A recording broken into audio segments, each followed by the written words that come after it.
name is Dr. Robin Dunn, and I am the faculty co-chair for the Black Leadership Coalition. I'm also a professor in the kinesiology department. Tonight, the Black Leadership Coalition is honored to welcome our first two featured speakers for 44 days, Dr. Guthrie Ramsey. Dr. Ramsey is a Guggenheim Fellow and a member of the American Academy of Arts and Sciences. He is a music historian, pianist, composer, and Professor of Emeritus of Music at the University of Pennsylvania. A widely published writer, he's the author, co-author, or editor of 4 music history books and numerous essays and articles. His most recent book, Who Hears Here, on Black music past and present, is an essay collection that represents 25 years of scholarship and criticism. The far-reaching collection embraces historiography, ethnography, cultural criticism, musical analysis, and autobiography, traversing the landscape of Black musical expression from sacred music to art music and jazz to hip hop. The 44 Days event will immerse the audience in Dr. Ramsey's scholarship and this legacy of Black music. This evening, Professor Ramsey will engage us in a short talk, then we will sit down for a one-on-one interview, followed by an audience Q&A. If you can, I would like to have a warm welcome to Dr. Guthrie Ramsey. Thank you. Thank you, St. Mary's College, for this invitation. Thank you, California, for this weather. But actually, it feels like home because I'm from the East Coast, and we would consider this a very, very light winter. And I'm sorry you guys are going through it right now, but we made it up the hill, and I'm so happy to be here. I think what I'd like to do, first of all, although I'm here as a music historian primarily, I think I'd like to start out by warming up the crowd with a music video that I put together from my latest recording project, A Spiritual Vibe, Volume 1, and we'll cue it up and then I'll talk about it a little bit and get into the book.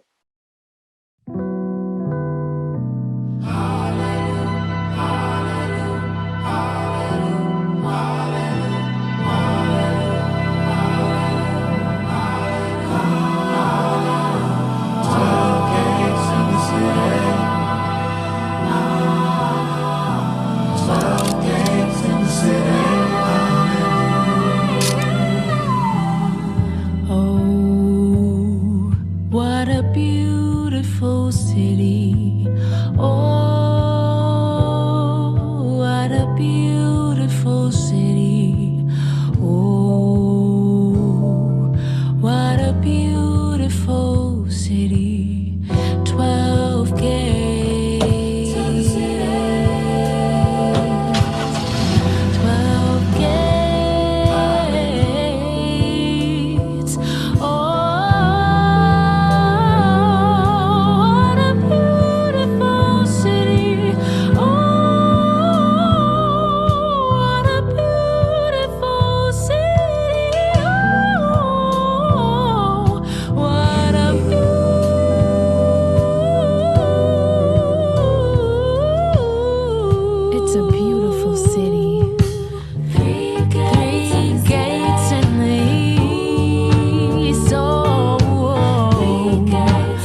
only moved to Philly in 1998, so I didn't grow up here. I paid a lot of taxes.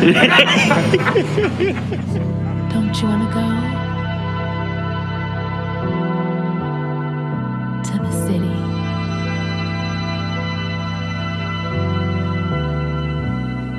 Don't you wanna go to the city?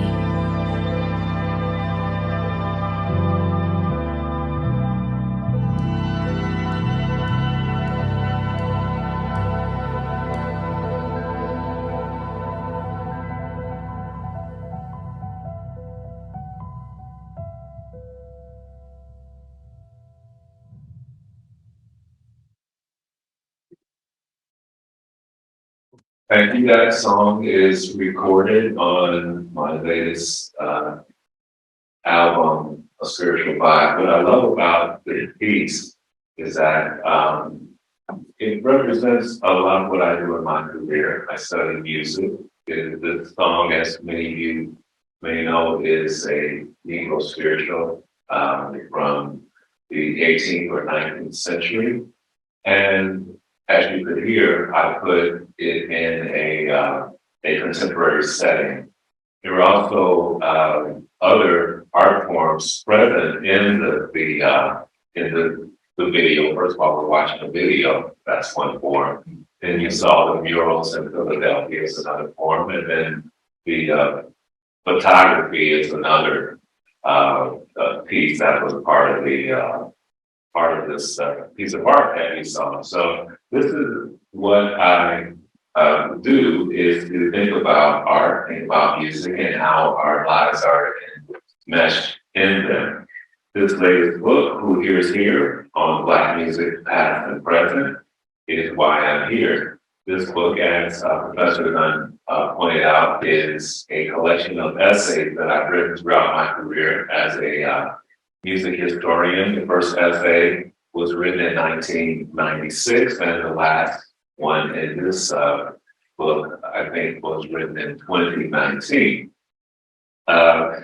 In the book, we have 14 essays, and throughout these essays, I take on many of the issues that I've taught and researched in Black music from the 19th century to the present.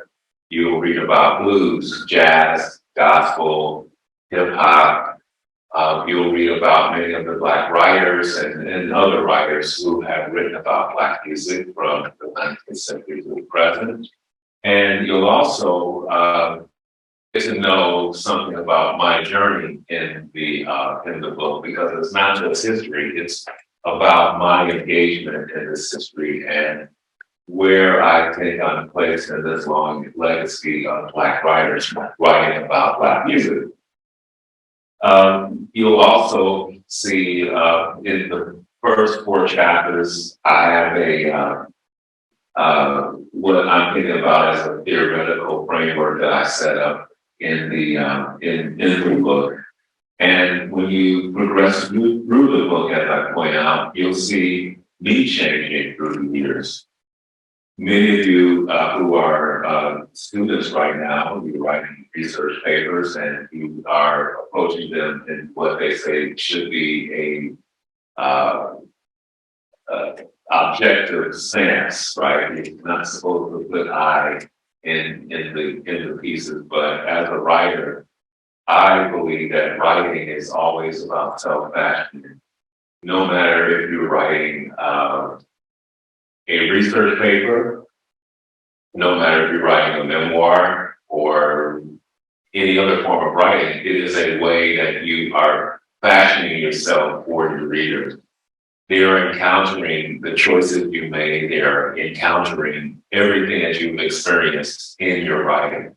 If you're a painter, the same thing works. You are expressing something in a medium that is communicating something to the viewer, to the reader, to the listener, if you're a musician. And there's no way to take yourself out of it. You're always in it. And so people are not only taking in your information, but they're also taking in who you believe you are in the world at the time that you're doing this undertaking. In fact, one of the key questions in my book is this one, which is from the English musicologist Christopher Small. Why are these people making this music at this time in this place? Why are these people making this music at this time in this place? This is an equation that has shaped my entire career as a scholar. Let's break it down into an equation, 4 parts. Why are these people? People have identities. They have things that they have been making strong identifications with, and they are exercising an identity in the world, and they are usually expressing it on the level of style. You think about the clothes you wear, you think about the makeup you put on or not put on, how you wear your hair, what shoes you choose. It's all about saying something in the world about who you believe you are and how you want to be interpreted in the world. Music and art works the same way. So we're always thinking about who the people are who are making the music and who are the people who are listening to the music and trying to make sense of it. Why are these people making this music? Music is sound, it's structure, it emanates qualities about itself that tells you something about the social contract that they're expecting listeners to be in. So for instance, if you're in, you go to an opera and the soprano sings very high, don't stand up and say hallelujah during the middle of the opera, because that's not what the social contract is. If you're in a gospel church and the soprano sings high, please stand up and say hallelujah. Thank you, Jesus, because this is what this music is trying to implore you to do. So music is always signaling and communicating something to you, and we understand it through the social contracts that we learn. We know that there are certain behaviors that you do at a rock concert, mosh pit, cool. Not in church. You don't do a mosh pit. Well, maybe some places, but in other words, you understand, not because you sat in the classroom, but because of the repetition and social circumstances, you understand what the contract is. We're always making social contracts, okay? So why are these people making this music at this time? You got history, and in this place, you got geography.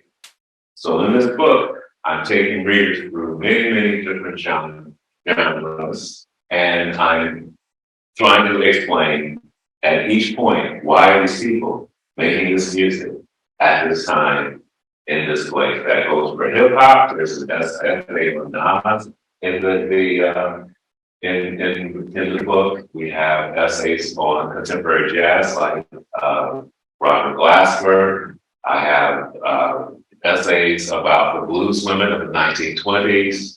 I have essays about jazz and gender and masculinity. I talk about how I grew up in the South Side of Chicago with migrants from the South who taught us all of the Southern ways in our classrooms. And so there's a lot in the book, and I'm sure that Professor Dunn and I are now going to chop it up and get into it. Thank you very much. All right. So I have a series of questions. We'll go through them and see how it all works out. Let's just I'll get started. So the first question I have for you is, can you tell us a little bit about where your initial interest in music came from and how you got started in music? My earliest memories of being a child, in fact, were musical. I remember walking into Second Baptist, no, it was Mount Moriah Baptist Church on the far south side of Chicago, and they were jamming. It was hot in there, and the pianist was wailing and singing, and it was just a beautiful experience. And I remember that power I felt and in the atmosphere of this church. And I looked over at the pianist, and it seemed like he was the kind of battery charging the whole thing, And I think I became fascinated with music at that point. Grew up in a musical household where music was always playing. And the whole atmosphere, it seemed that we were just really in tune with the musical arts. And they sang with us in our math lessons in classrooms growing up. There were pianos in the classroom. So somebody would move from teaching you math to teaching you a spiritual at the piano.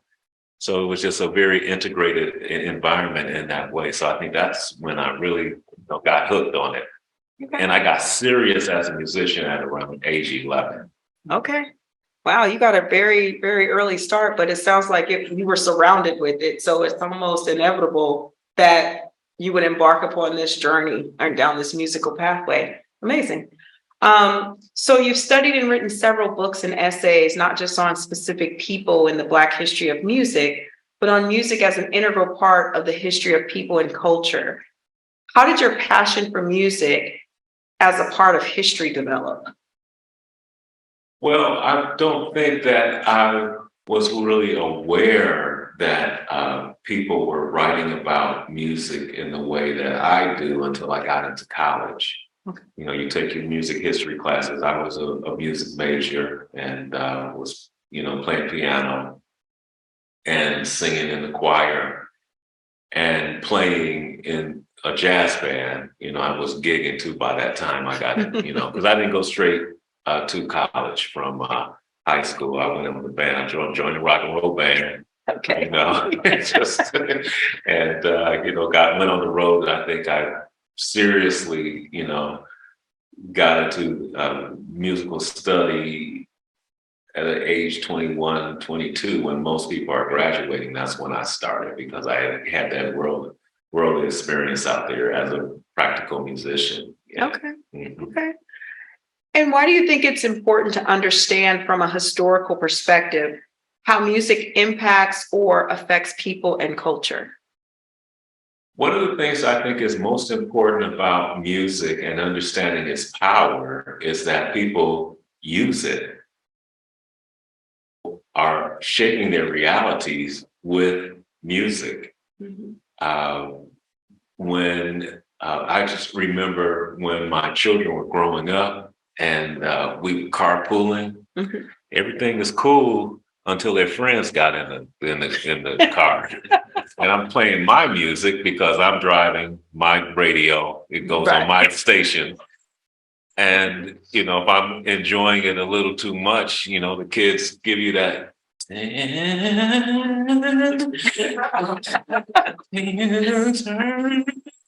You're like, be cool. You're gonna break my vibe that I've already established at school by messing it up with your music. Right. In other words, even children understand that music says something about who they are. It says something about who their parents are. Mm-hmm. I remember when my aunts and uncles would come over Friday nights, and they were doing their uncle and aunt partying and having a good time and things like that. And there was a time where I don't think anybody could afford babysitters back then, so we always went with them. Mm-hmm. And there was this, they'd be playing their music, and there was this one Motown song that they would play to let us know, okay, it's time for y'all to go to bed. And they would play it, and just on cue, we would all pile in on the coats in in one of the bedrooms and fall asleep, and then they could continue on doing what their thing is. So we're always using music. We're always there's the parental piss-off music, I call it, where you're really trying to, as a teenager, show that, okay, I'm demarcating my territory. I'm not you, I'm me. Right. Yeah, and mostly people don't have to say it, but they will do it through music. Mm-hmm. Well, it even starts before teenage years, trust me. I have an 8-year-old and she's very specific about the music that she wants to listen to in the car. But we have to balance that out between what she wants to listen to and it's my car. So, Yes. so Isn't it amazing though, even that you didn't teach her that, right? right. There is something going on in the culture, in society, that teaches us that music can be our flag. Yeah, I agree. Is there a through line in music history of the Black diaspora, shared elements or sound or style? There are some elements that we hear in musical practices around the world where the mass migration, forced migration of Africans throughout the world have met and with other cultures and became something new. But there are some formations that we hear that tend to be somewhat universal. One of them is this metronomic pulse in the music that is, a driving force that underlies dance. There are a propensity for sound structures that have a mosaic of different timbres or qualities of sound, where you have lots of sounds that don't typically go together, that are in the sound object. For instance, if you listen to a string quartet, there are the violin, the viola, and the cello have a kind of homogeneous sound that Europeans preferred in the orchestras. Eventually became timbrally more varied, but not so much as the African-derived music. There's a lot of different things that seem like they don't go together, that are clashing, but they are in the sound object. If you listen to a James Brown record, for instance, you would hear a lot of different clashing elements. There is a lot of repetition. You'll hear, for instance, gospel singers.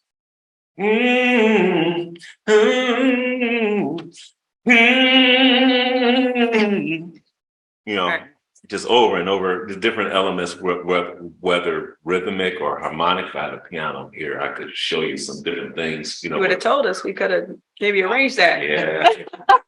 roll them in. Yeah. So there are some elements that we hear that kind of join these cultures musically. Okay. So how do you think that history informs current artists as they develop styles or genres for contemporary audiences?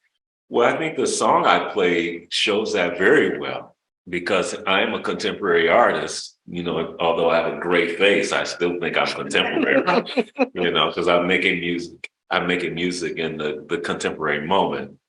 And I'm always trying to pull a lot of different elements in. In fact, I think a good moment now will be able to play my latest song that I just dropped. Okay. That really demonstrates that this idea that where the past is always with us. Okay. And the past is often with us through musical elements. That song I played was a Negro spiritual. Right. But you could hear all of the some jazz elements, some rhythm and blues elements in it. So that's one of the things about the Black music tradition, is that it's always referencing the past for present uses. And this new piece is a piece about this book, as a matter of fact. I commissioned a rapper to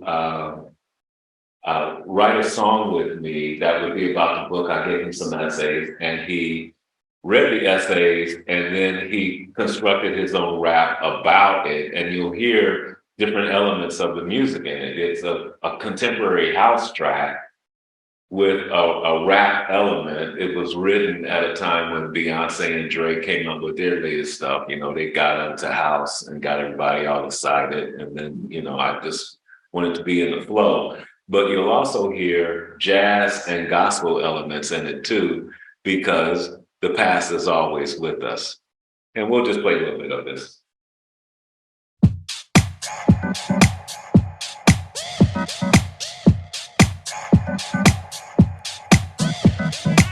It's only right that I show you myself. And the dance gonna tell you about the rain. You know the feet gonna kick up all the dirt. And the dirt gonna tell you about the pain. And the sound only permeates the world, cause we rode on so many of its waves. From a land where they can barely handle one of the 12 bars in the blues from which I came. To read black in the stories of my blood. And the war for my kind of have a say. On the plane where most in the rooms told our stories through the white gaze. So who here hears the art of the East? Who translate the sound on the page? To break through with the truth they avoided for so long is to bring the world a new day.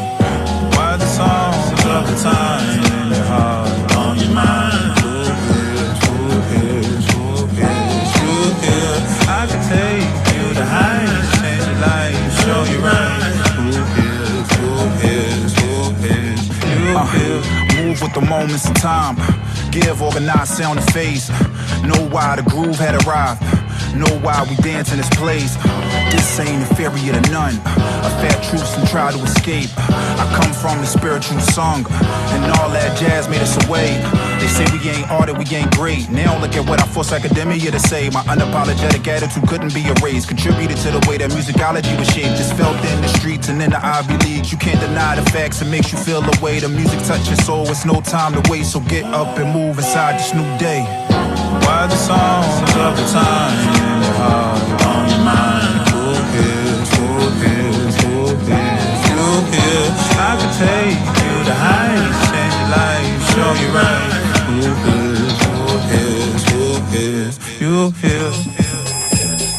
But you can hear all of the jazz elements in there. So some references to Miles Davis and the dance track. So I'm always trying to mix it up, and I think many artists do as well. Do you think it's important for artists to understand their music history in order to inform their current practices? Absolutely. And although people, some older people would put down hip hop, for instance, I find, the hip hop artists, many of them are quite knowledgeable about music history, because even this idea of digging in the crates and finding samples of the music of their parents and incorporating it into their music is one of the hallmarks of the genre. So I never buy this idea that, the kids, they're not, listening. Well, it's not true. They're always the best musicians in any genre are understanding the history of what they are participating in. Okay.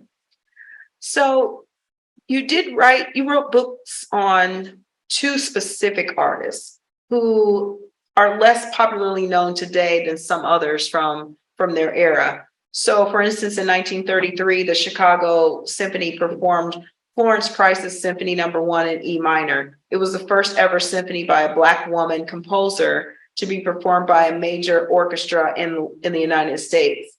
And Bud Powell was influential at the start of the bebop, but not as well known today as some other names like Dizzy Gillespie or Thelonious Monk. Why did you select those two artists to write specific books on? Okay, great question. The Florence Price book is not a book I wrote, it's a book I edited and wrote a foreword for. Raylinda Brown, the author, was a mentor of mine, and on her, she has spent most of her or all of her academic life researching the life of Florence Price, the artist that you mentioned. And, on her deathbed, she told her sister to send the book to me and that I would make sure that it was published, because she was a mentor and, I loved her dearly, and a friend. And so we were able to get that book published in 18, 19, something like that. Too many books. But so that was not my decision. I just was her research assistant when I was in graduate school. Okay. And so we went way back. And so that was just a labor of love and for the tradition of Black elders and ancestors that I did that work. Now, Bud Powell is a little closer to home. That is his book is one of my books. And when I was coming up as a young jazz musician, everybody would tell me I needed to listen to Bud Powell because he was such a great musician, and he, played fast, and he had great compositions, and many of the great jazz artists like Herbie Hancock, Robert Glasper, and so on, listened to Bud Powell. And so that was me actually trying to bridge my performance background with my research background, somebody that I had listened to as a musician, and then write a book about him, because he was frankly a great musician that no one had written a book about. Okay. Do you have other specific artists that you believe are underrated or underappreciated that you would recommend increasing our knowledge about? I love that term, underrated, because sometimes when I hear it, I don't, because the musicians, and you know how it is, that sometimes the musicians and the people are in the know, they know about them. It's just that maybe the wider world doesn't know about them. Right. Yeah. And so I'm currently interested in writing about Twinkie Clark. She's one of the Clark sisters. You brought the sunshine. Yeah, so you know the song, right? But I know. Yeah. That's in the gospel music, huh? Okay. Yeah, so she's one. Terry Lynn Carrington, a beautiful drummer, is another one who just won a Grammy for her latest project, which is a project of women jazz composers. Okay. Yeah, so she did something really great. So yeah, those are two people that I would love. They're well known in their circles. They're well known in jazz and in gospel music, but they're not widely known outside of that. So I wouldn't call them underrated, because the people who know about them think they're fantastic. They're just, maybe, how can we put it? It's just appreciated, maybe.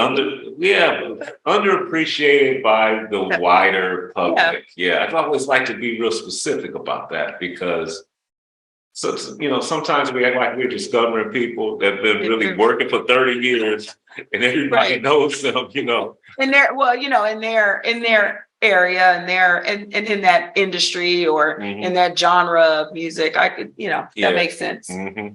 Yeah.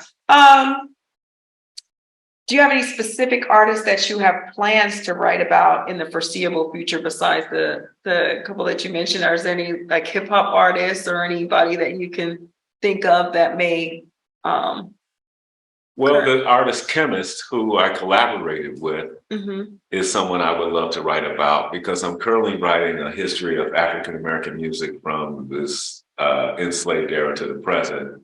And I'm about halfway through that. And I'm certainly going to include the musicians, great musicians that I know and have access to in that book, because this is how you get people in history books. Right. Is that you actually write them into history. If you, and that solves that problem of them being underappreciated. And sometimes we're always looking way over there to, and there are so many great musicians that whose paths, I've crossed, and whose work is fantastic.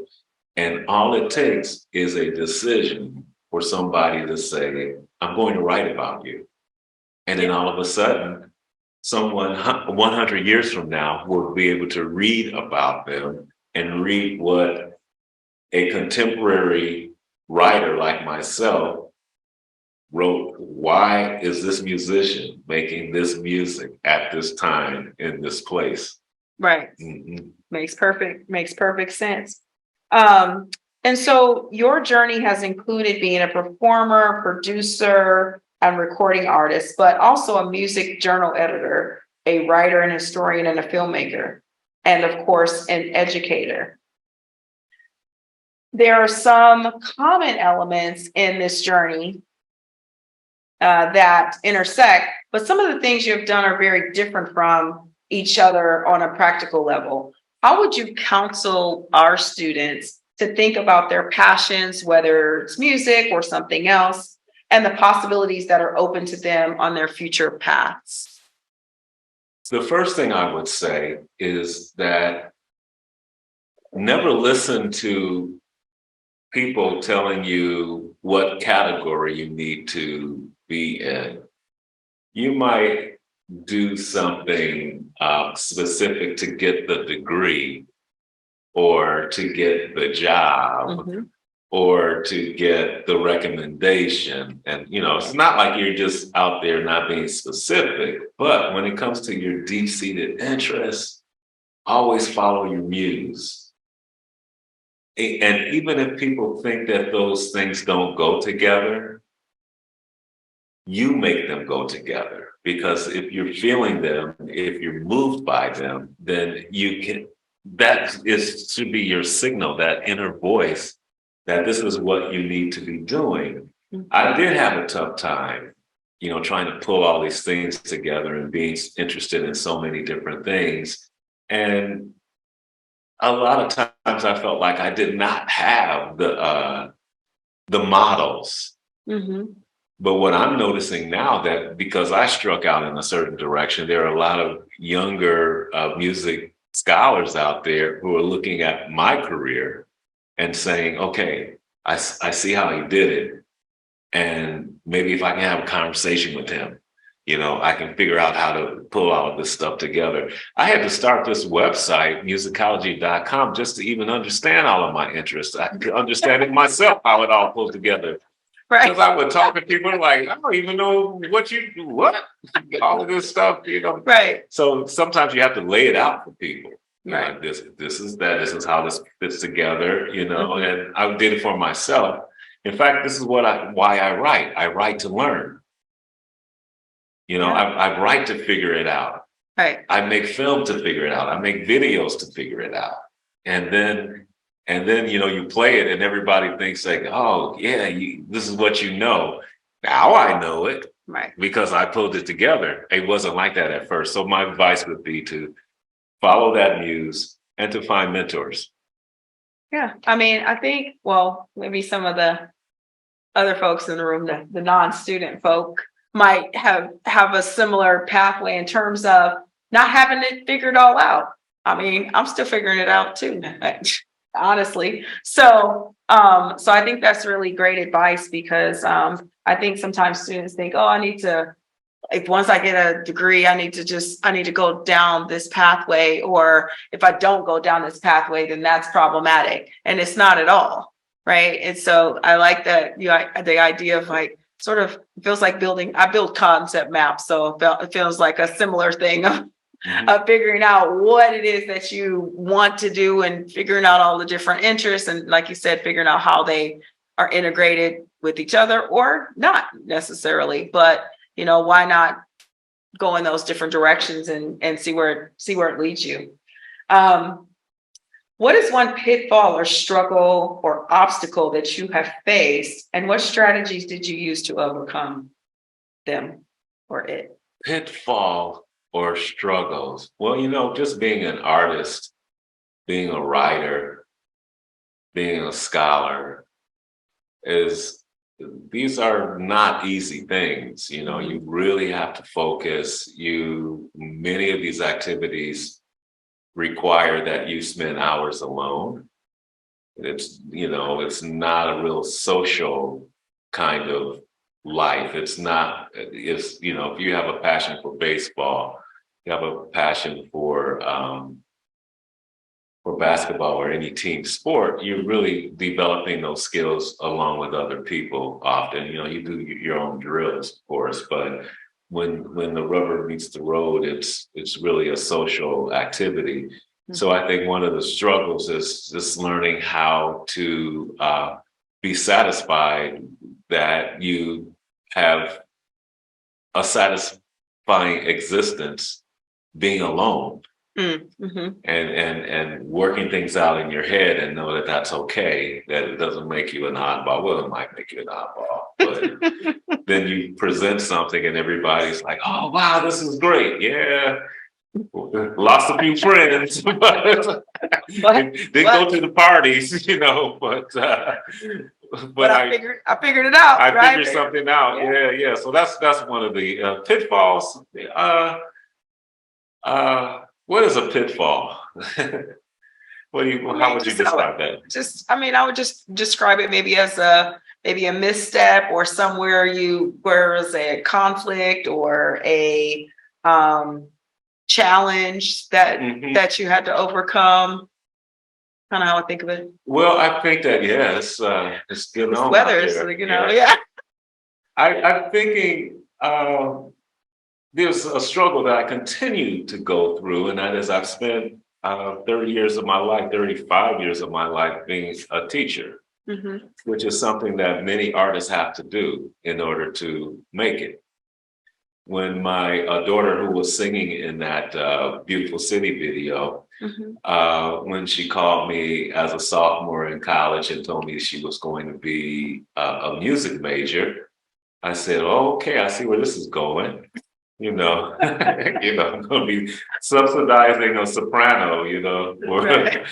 But actually, I advised her to craft a life to support her art and not expect her art to support her life. And then she would always feel like a successful artist. And I, chose to teach to support my artistic endeavors. And I think one of the pitfalls is always comparing yourself to the very few, the smaller percentage of people who are able to sustain themselves absolutely on their art, without teaching, which is a very small number. And then of course, the people who, just get boatloads of money to do it is something that you can't help but compare yourself in the capitalistic model, Right. that, oh, if I had just, maybe I could have, a yacht, but I think that's a pitfall, is always comparing yourself and your choices to others. But then also learning, how do you navigate those circumstances? So that's an important lesson as well, right? To know where you are and how you need to move and pivot and do the things that you need to do in order to navigate those circumstances. So what is one thing that you would tell our students about anticipating obstacles and being prepared to overcome them? Well, one of the things that I'm not ashamed to say, and I'm glad I can just say it openly here, is prayer.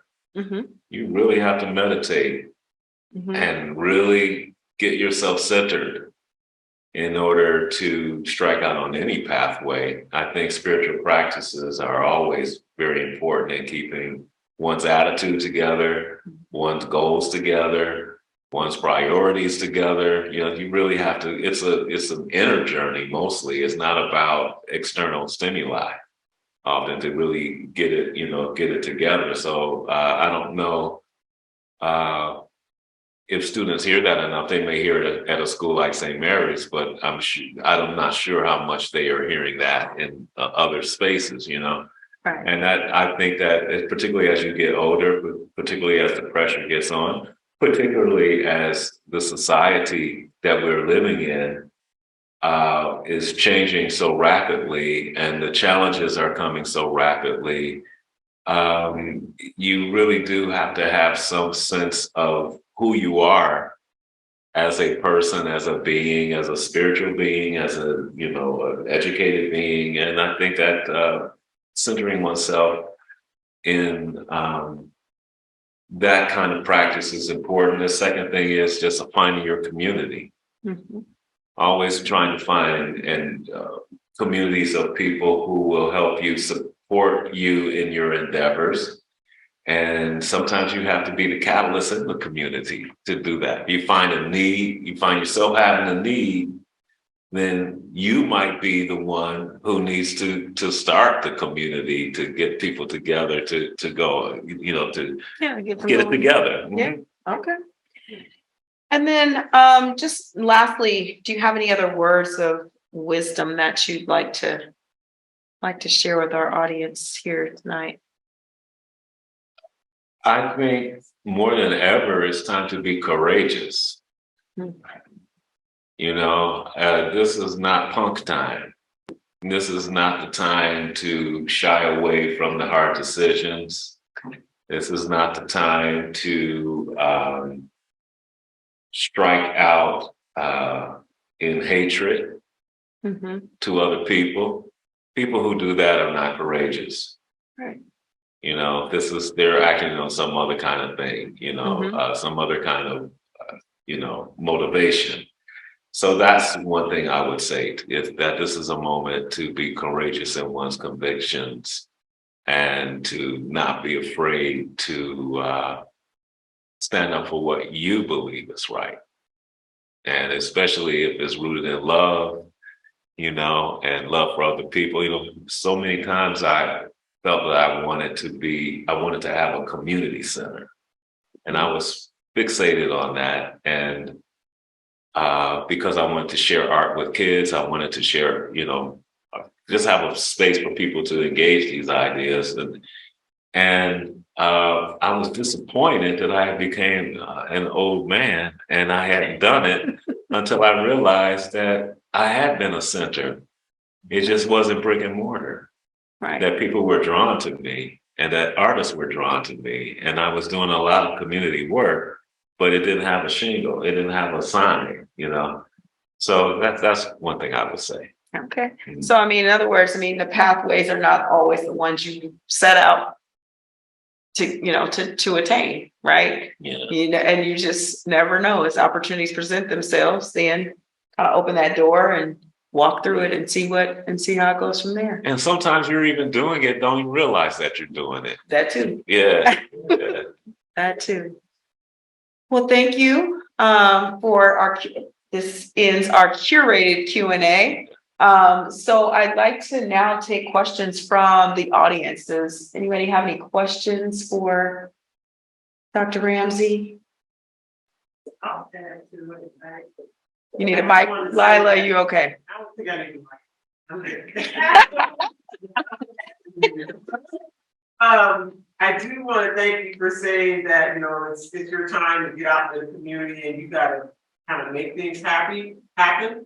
And the other part is music is, like you said, motivating. Any way you do it, like if I had to go for a run, I need music to motivate me to go. If I need to study something that's really tense to read, I need some jazz to calm me down so I can read it. When I'm exercising at the gym, I need music for that and meditation. So I'm glad you brought up those points because for my life, music has always motivated me to make the next step. I might be stuck on the third stair and that Stevie Wonder song come on, and I'm like, I'm looking for it. Right? So I'm glad you said that. Thank you. I appreciate that too, Lila. I like listening to different genres of music depending on what I'm doing as well. So like jazz is my go-to for when I need to focus and study, read, whatever, but I need something in the background. I can't, like, that's why I asked earlier for those of you that were here, I said, can we just play some background music, like for a little bit of elevator music? It felt just too quiet. So, but yeah, just needing a little bit of different types of music in order to keep it going and be motivated. Yes. Jim. I'm curious, the intersections of history and art and culture and music. I appreciated your video that you began with. I'm going to guess you really are in tune with what are the cathedrals of Black music in the US. I'm wondering if you have tips, advice, recommendations on spots around the country to really kind of dive into that great history.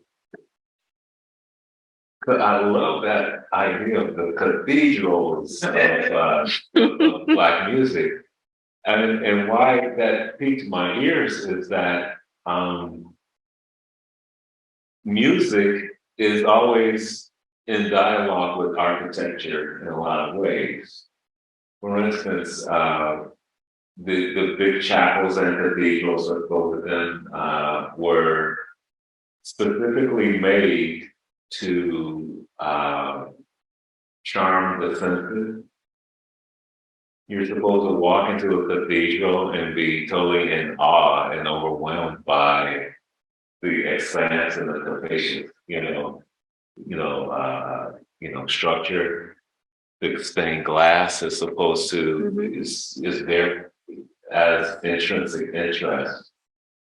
And if you're, if it's a Catholic church, you might smell incense being burned. And the hall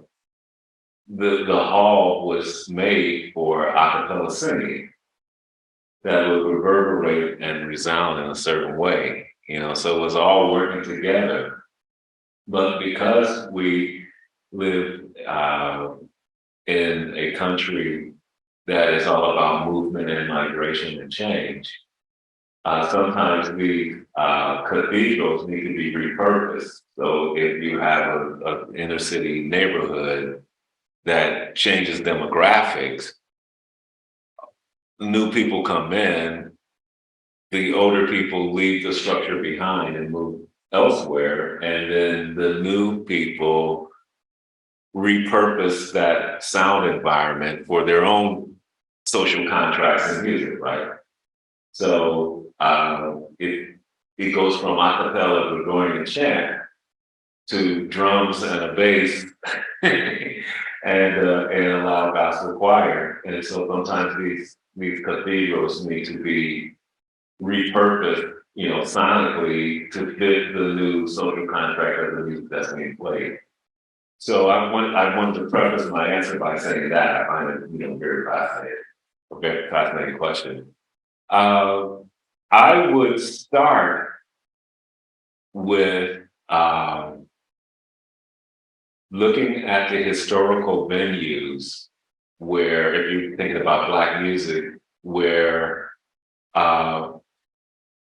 during the time of segregation, when those halls were made by and for the people who were living in that, area, I would think about the Regal Theater in Chicago, the Howard Theater in DC, the Uptown Theater in Philadelphia, and every town, because of the history of segregation, you would have a venue specifically for the music that is playing at the time that they feel that why are these people making this music at the time of this play.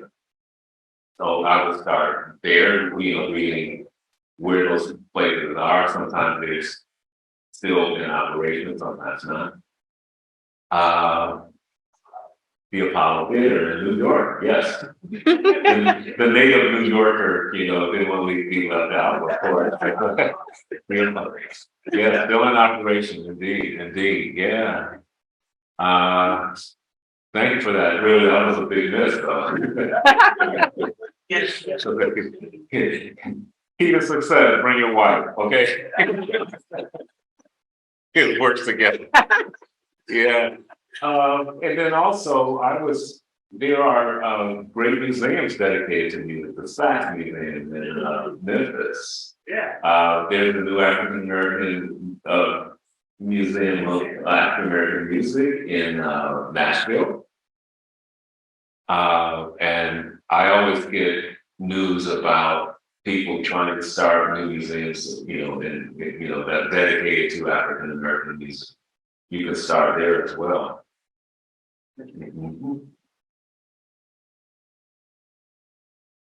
Yes. Hey, Kaylee.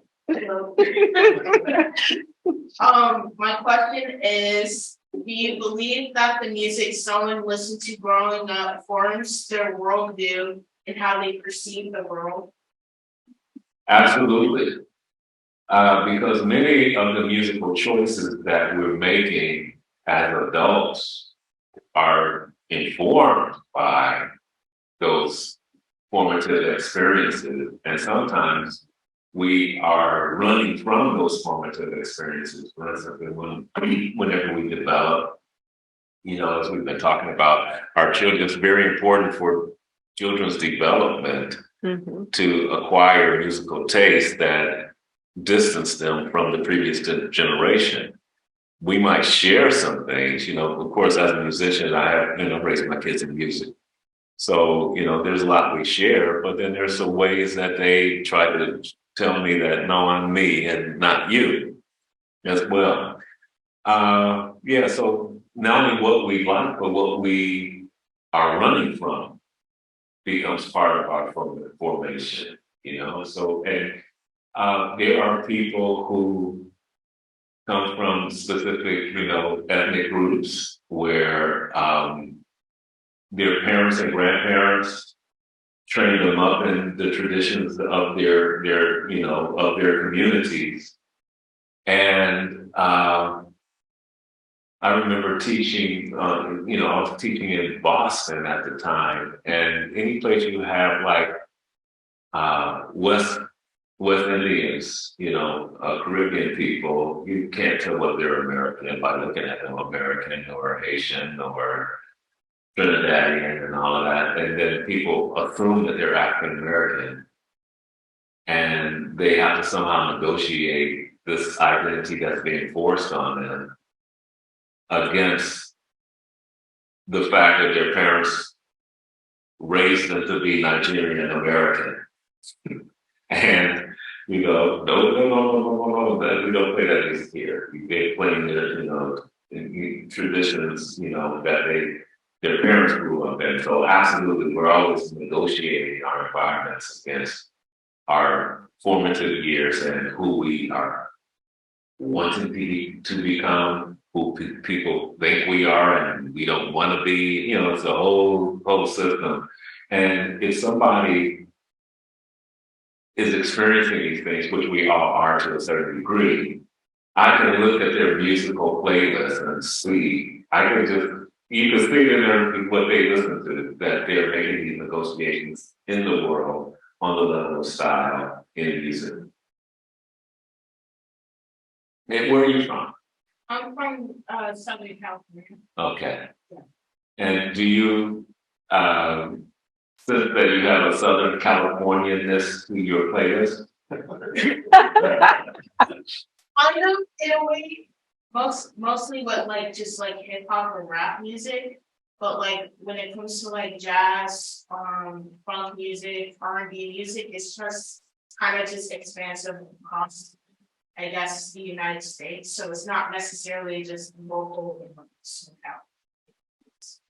And that's a very important point that you brought up, that with the digitization of music and the ability to share music globally and instantly, we are constantly being formed by that ability as well. So I can have a music history class when I was teaching, and you'd be surprised what people shared across identities because they had access to it.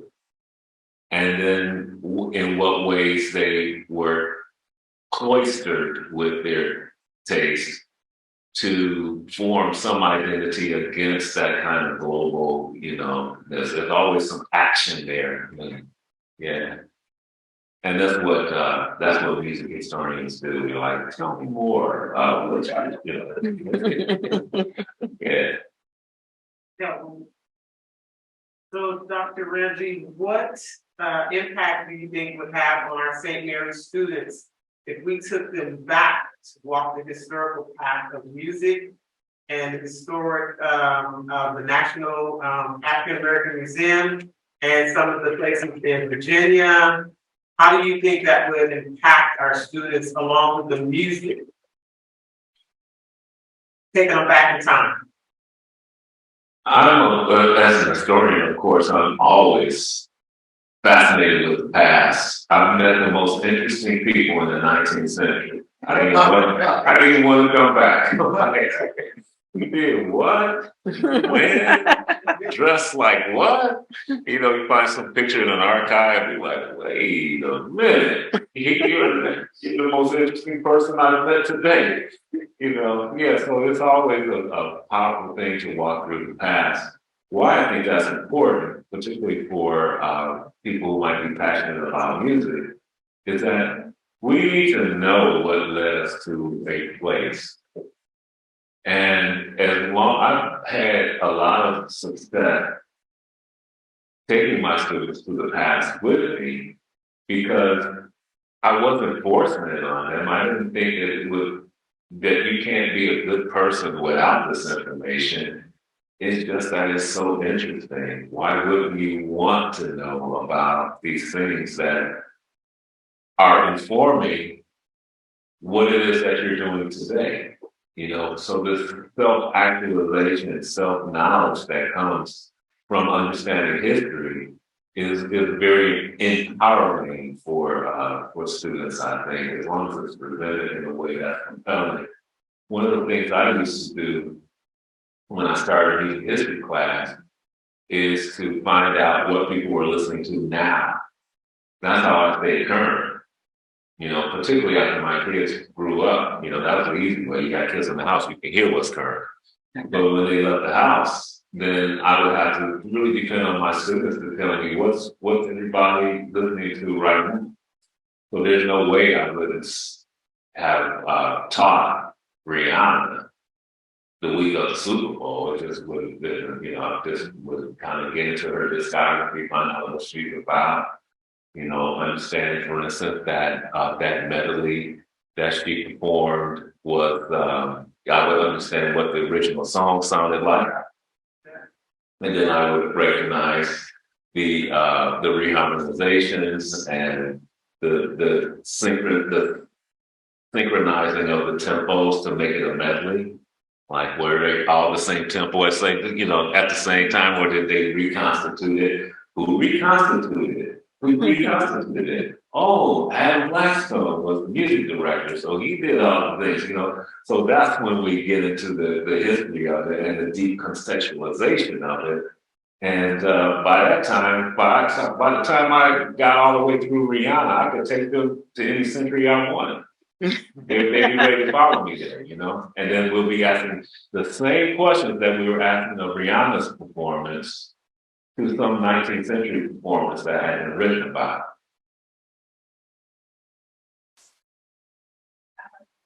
Yes. With that being said, what do you think is the biggest misconception people tend to have about Black music history? The biggest misconceptualization. Well, I think there are many. And let's choose one. And that is this idea that the notion between quote unquote formally trained and informally trained. Those two things, let's talk about those two things. When somebody says someone is formally trained, that means they went to a conservatory or they went to music or they had piano lessons and things like that. And let's take a musician like Stevie Wonder, who I don't think went to music school, but is a great musician. So what we have to do is to think about how we use words. To say that he is a trained musician is totally false, because he's trained in a different system of music making that created this incredible musician. So we have to think about how we use language to make hierarchies and say that this person is, better trained or formally trained and this person is not, when absolutely they're both formally trained, but in different systems. So I think that would be a misconceptualization. Another one is that women musicians have not been as important to this history as men. It's just that historians tended to write about, or critics tended to write about men. Because why? Okay, like you can answer that already. Okay, it says, well, yeah, and so consequently, who makes it into the history books? Because if you can't find, if I as a music historian can't find written criticism about women musicians in an archive, because the men who were doing the writing only wrote about other men, then I'm going to think women musicians weren't as important. And that's how I'm going to write my history.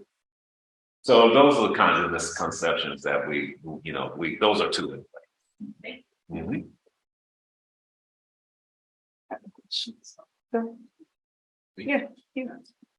So today is the anniversary, I'm sure you probably know, of Christopher Wallace's death. Wanted to know on his anniversary, if he were alive today, how do you think that would be impacting? The thing about, I did not know that, but thank you for bringing that up. Here is the thing about hip hop that, as a genre, that perplexes me a little bit. And that is, there is this idea that it is a perpetually youthful genre. I mean, that idea about youth and hip hop has not moved much, especially in the way that jazz has. Many of the jazz innovators throughout the 20th century made those innovations when they were young people, right? And it seems to have been easier for a jazz musician to begin their career in their 20s and often play that same style throughout their entire career and tour until they're 80, 90 years old. And it seems perfectly reasonable and acceptable. With hip hop, not so much. There's something about, I don't know what kind of cultural or social configuration that makes you obsolete, and more difficult to be taken seriously as a hip hop artist when your waistline used to be 28 and now it's 44, and you're out there, still doing the same thing,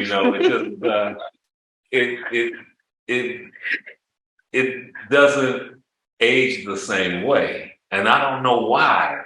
So listening to Biggie in the contemporary moment would be a fascinating experience, particularly because I don't think the vocal dexterity, the poetic inference, and the social impact is the same as it was during the 90s. So for instance, they have a new mumble rap, which has totally obliterated the idea that one has to be a verbal virtuosic, person to make hit records. Mm-hmm. And it's not putting down any, I'm not establishing the hierarchy. I'm just saying that it's just what it is. And that's not to say that there are not people like Kendrick Lamar who have, done something different. However, I can imagine, because of the social consciousness that Kendrick Lamar has, the idea he's got a Pulitzer Prize, he seems to be more kind of in the art world than in the pop world that Biggie Small was. So that might have some more legs, but we have to wait and see. Do you have any thoughts about that? I think you're right. I think I'm not sure if Biggie and Tupac would be the same today as it would be in the 90s. I think you're right. I think they would have aged, so to speak, and you get the newer guys coming in, and they're just not going to listen. I mean, maybe some of the people in this room don't even know who Biggie and Tupac is. That's a long time ago, but I'd be curious to see how it would resonate today. I don't know. Yeah, and I think even rock, if we think about rock music, I think that there's something about the aged rockers, although there is this pressure to have the exact same hair that you had, 40 years ago. I mean, that hairstyle cannot change. And I don't know how they do it, but everything else has aged, but that hair is like, woo. And that seems to have been more accepted because people would go see the Rolling Stones, and appreciate it. Some people defy that. Beyonce has. I think Prince did in his era. I've never, when I went to a Prince concert, the range of the demographics was just crazy. You literally had people bringing their grandchildren to see Prince. With Vanity 6 with them. Which one? We saw that one in '94. Which not 2005, 4 in Philadelphia. Do you remember who was on the bill with him? I think Bill Scott. Yeah. Ooh. Jill Scott. Yeah. Ooh, that would have been a great. That was great. I know that was great. Yeah. But when I saw him, it was the time in Vanity 6. Okay. Yeah. When did I saw him with somebody? I don't know who it is. And there are some people who age into their careers in a certain way, but I don't think it's the rule. Right. Yeah, it's. And I mean, singing versus hip hop seems to have a different pathway. It evolves differently to me because I mean, singers can sing. I mean, Aretha Franklin or Patti LaBelle, like it's just timeless. You can always do that. So yeah, I mean, I see hip hop as a little bit different. I was totally side note, but I was watching The Masked Singer. And the first person that got unmasked was Grandmaster Flash. It's like, Grandmaster Flash, oh my God. I haven't seen Grandmaster Flash in forever. And so I didn't even know he was still alive, like honestly. And so when he got unmasked and one of the panelists had picked that's who it was. I'm like, how did you know that? And how would you have chosen Grandmaster Flash? And so then he came out and they pulled out a whole, all the vinyl so he could scratch. And it was just like, it just took me back to a time. And again, you don't necessarily hear about hip hop artists as they age. You hear about them, but they're doing other stuff. Like Jay-Z's doing other stuff. I mean, he did that thing just recently with, oh my God. Y'all know. Yeah. DJ Khaled. They did that long song and he has one of longer verses on there. But other than that, he's doing other stuff. Like everybody seems to be evolved, have moved into other types of projects and not stayed down that pathway. I mean, even Drake right now is talking about how am I exiting this? Yeah. So. Yeah, I think that one thing we could look at in terms of what you just said is that there was a moment in pop music history where, because hip hop was not only a musical phenomenon, but it was also an entrepreneurial phenomenon, where these artists were also doing their own record labels and doing that, so they had a mindset that they came into it as a critique of a business model. Mm-hmm. And they talked about that in their music. Q-Tip, what did he say in Check the Rhyme? Rap is not pop, or, rap is not pop. It was a critique of the industry. Whereas Frank Sinatra didn't come in like that, talking about what pop is or ain't. Right. Gladys Knight didn't. Aretha Franklin said, yeah, I can tear a church up, but I want to hit record. That's what I want. This is why I'm here. I'm not here. I don't want to sing. I'll sing it. If my daddy needs to preach a funeral, I will sing. And I know how to handle that business.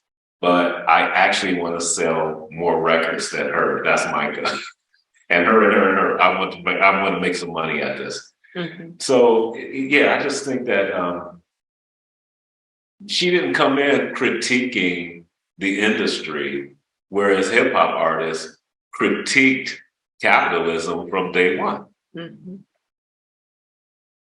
So it may have something to do with that. To add to that, also, you got Snoop Dogg hanging out with Martha Stewart. I'm like, you would never, they never thought of that, but he learned from that because he probably, I don't know where the wine business came up, or the investments and all these other things came into play, but back when he was rapping in Long Beach, you never would have put those two kind of people together, but it worked. It works, and he's a pitch man. He's the fake pitch man, which is just kind of mind-boggling. Wow. Kayla.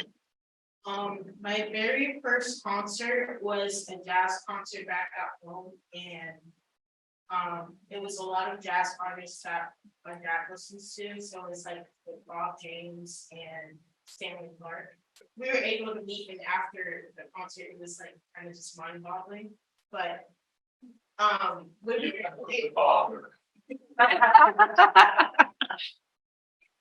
basically, me and my siblings were the only just really young teenagers there. Everybody else was like 40 years old, older. And like when we came in, everybody's like asking us like, "Oh, what you know about this?" Or like, "Why are you here?" Basically, we were like, "Oh, we just want to come and just enjoy the music." But do you think they can be kind of like a bridge of like the gap in between like generations of like music and like how we experience it differently? Absolutely, I have to hold that hope because the intergenerational process of musical meaning making is the key to our existence, I think. I think it's the only, one of the only ways that we can hope that if I can enjoy the same painting as an 80-year-old person and a 20-year-old person, if we can both stand before a painting and think that this is a very profound experience, albeit a personal, then that's why we call it the humanities. Because it's about what links us, not what drives us apart. So even when I hear people like, "But you know about this," that was really what they're saying. What they were really saying is, "I'm so happy you're here." So anytime you hear that, just do that. I'm like, just think, thank you. To add on to that, she invited me over to the Intercultural Center, and it was supposed to be like Valentine's Day, painting hearts and stuff like that. But she was the one that chose the music, and I was in there moving like it's supposed to be relaxing. Who played this music, right? And she said, "Oh, my parents told me about this music," and she was playing my generation music. That's when I said, "About this, how could you possibly be playing this music?" Right? Because she likes it. Oh yeah. Well, my daughter's as I said earlier, she's 8 and she's playing music, and I'm like, that's 20 years old, right? And she's like, "Really?" Like, it's Miley Cyrus and Taylor Swift, and I'm like, they play, that they're, not old, of course, but come on, that was 15. I said they started when they were kids. Yeah. And so she's like, "Really?" And they're just now coming around to it. So is she engaging it digitally? Is she got LPs or cassettes or what? Apple Music. Apple Music. And there you have it. It's the access. Yeah. It's the access. And people bemoan that, but it's really a powerful tool, right? Yeah. Because you can and then you can go 20 years, you can time travel. Yeah. Music is how we time travel. The time traveler, every time you put on a piece of music, and it's a very powerful vehicle. Absolutely. Hey, just real quick, what was your first concert?